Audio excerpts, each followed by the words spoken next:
Key elements of hurricane preparedness in Florida. Preparing for hurricanes in Florida is vital. A comprehensive review should include risk assessment.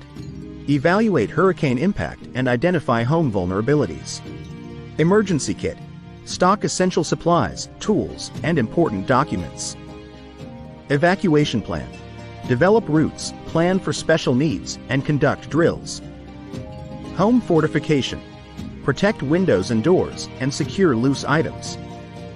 Communication strategy. Create a plan, keep contacts, and stay informed. Insurance review. Understand your coverage and document possessions. Community involvement. Participate in local programs and drills. Addressing these key elements will enhance your preparedness and ensure the safety of your family and home during Florida's hurricane season. Taking these proactive steps now can make all the difference when the next storm approaches.